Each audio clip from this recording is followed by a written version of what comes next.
অবাক হতে হয়। এই দেশের মাটিতে মুকসিদুল মুমিনিন নামে একটা বই আছে।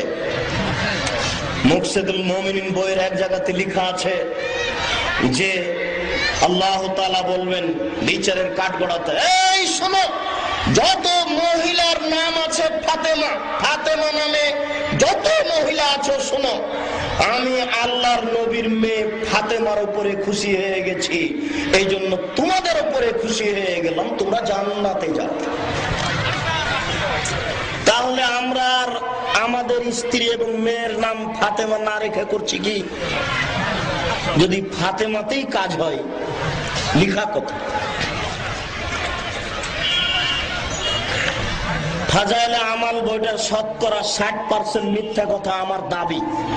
আপনি রাগ করে কিছু বলবেন না, আপনি আগে তদন্ত করুন, তারপরে বলা কথা সহজে উল্টে দেওয়ার চেষ্টা করিয়েন না। কমর শক্ত থাকতে হবে। আমার বিনীত অনুরোধ থাকছে, জাতির যদি রাস্তাঘাট করে দিতে না পারি, জাতির যদি স্কুল কলেজ করে দিতে না পারি, জাতিকে চূড়ান্ত সঠিক ধর্ম দিতে পারবো, এতে বিশ্বাস ইনশাআল্লাহ। ধর্মের ব্যাপারে জাতির ক্ষতি করে পরকাল হারাতে রাজি নয়। সম্মানিত উপস্থিতি, বৈজ্ঞানিক নুরুল হুদা তার বিজ্ঞান কোরআন বইয়ে লিখলেন সাদ্দাদের কাহিনী। সাদ্দাদের কাহিনী একেবারে ডাহা মিথ্যা কথা। উনি লিখলেন কেন? মোশাররফ হোসেন লিখেছেন বিশদ সিন্ধু। মোশাররফ হোসেন বিশদ সিন্ধু বইয়ের 90% মিথ্যা কথা। ওর ফাঁসি হবে বিচারের কাঠগড়াতে। আপনারা তার জন্য দোয়া করেন, আল্লাহ যেন তাকে বিচারের মাঠে মাফ করে। এই দেশের বইয়ে মিথ্যা কথা আছে, এই দেশের বক্তব্যে মিথ্যা কথা আছে, এই দেশের বক্তব্যে মিথ্যা তাফসীর আছে। এই জন্য সতর্ক সাবধান করছি।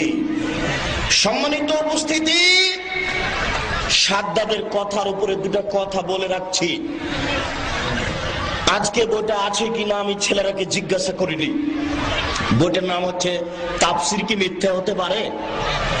তাফসীর কি মিথ্যা হতে পারে? ওই বইটাতে সাদ্দাদের কাহিনী লেখা আছে মিথ্যা বলে, কিন্তু দুইটা কথা লিখতে পারিনি আমি কেন পারিনি? এই জন্য লিখতে পারিনি যে ভুয়া হলেও একটা প্রমাণ লাগবে যে আপনি এই ভুয়া কথাটা কোথা থেকে নোট করছেন।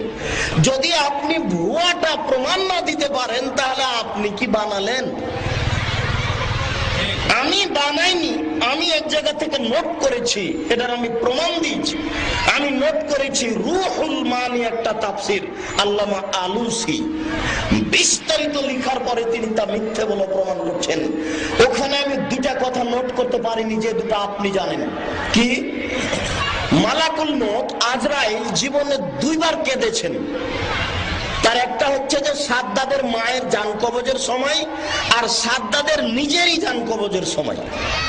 সাদ্দাদের মা ছিল একটা নৌকায়, নৌকা ডুবে গেল, নৌকাতে একটা কাঠ ছিল, কাঠটা ভেসে গেল, সাদ্দাদের মা কাঠের উপরে উঠলো, তখনই সাদ্দাদের জন্ম। আর আল্লাহ বলছেন যে মালাকুল মউত, সাদ্দাদের মায়ের সময় শেষ। এখন মালাকুল মউত কেঁদে ফেলেছেন। আল্লাহ, এই বাচ্চাটা কাঠের উপরে পানির উপরে কিভাবে থাকবে? এই জায়গাতে মালাকুল মউত কেঁদেছেন। আরেক জায়গায় জান্নাত রেডি হয়ে গেছে, সাদ্দাত 1 পা ভিতরে দিয়েছে আর 1 পা বাহিরে দিয়েছে। এখন সময় শেষ। সাদ্দাত বলছে আমাকে একটু সময় দাও, আমি একটু ভিতরটা দেখে নি, এত পরিশ্রম করে করেছি। মালাকুল মউত বলছেন যে হলো না, সময় হবে না, নাকচ করে দিয়েছেন, দুঃখিত। এই সময়তে মালাকুল মউত কেঁদে ফেলেছেন। এই দুটা ভুয়া যে, এরও আমি প্রমাণ করতে পারিনি, ভুয়াও প্রমাণ নেই। এটা এমনিতেই চলছে। যেমন আপনাদের একটা দোয়া মুখস্থ আছে, আস্তাগফিরুল্লাহ রব্বি মিন কুল্লি জামমি ওয়া তুবু ইলাইহি। এই দোয়াটা ভুয়াও খুঁজে পায় না। যাও ওই ভুয়া তো পাওয়া যায়। যেমন আঙ্গুল একবার মারতে হবে, ইল্লাল্লাহ ইল্লাল্লাহ একবার মারার ভুয়া দলিলও পায় না। অনেক জায়গার ভুয়া দলিল আছে। কাঁধ মাসা করতে হবে অজু করার সময়, ভুয়া দলিল আছে।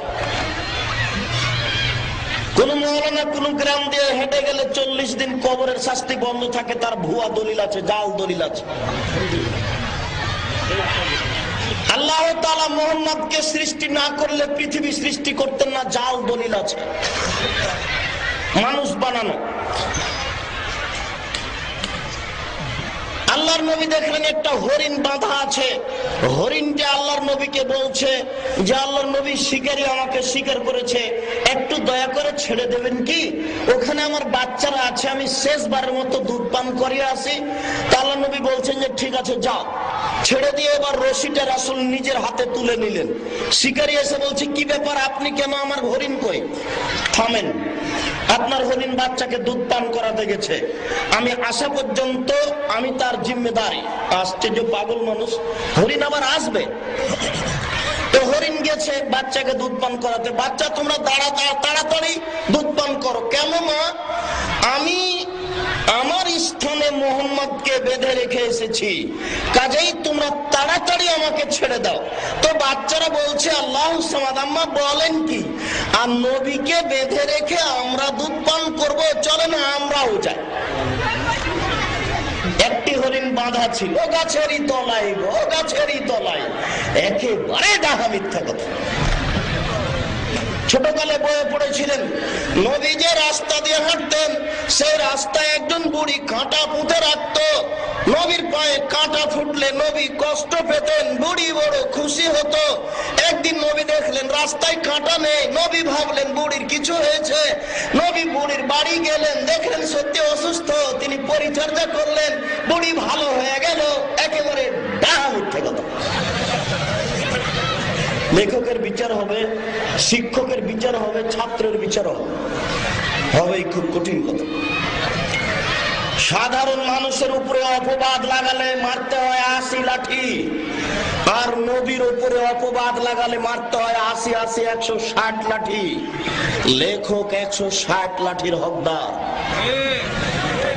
এটাই শরীয়ত, বিকল্প কোনো পথ ঘাট নেই। শুনুন, হুজুরদের বক্তব্য, হুজুরদের তাফসীর দেখে মনে হচ্ছে ঠিক ওইরূপ পুঁথির কাহিনী। পুঁথির কাহিনী কি আপনিও জানেন। 6 মাসের রাস্তা মর্দ 6 দিনে গেল, ঘোড়ায় চড়িয়া মর্দ হাঁটিয়া চলিল। পড়েননি আপনারা পুঁথিতে? হুজুরের বক্তব্য তাই। বরফ বিক্রি করছে ওই লোকটার মাইকে বলছে, ফাতেমা কান্দিয়া কয়, আজ বুঝি হুসাইন কারবালাতে শহীদ হয়। অনেক ছেলে জানে, বলেন তো হুসাইনের শহীদের কতদিন আগে ফাতেমা মারা গেছেন? 49 বছর আগে। হুসাইনের শহীদের 49 বছর পূর্বে ফাতেমা মারা গেছেন। ফাতেমা কি করে কেঁদে বলবেন যে আজ বুঝি হুসাইন কারবালাতে শহীদ হয়?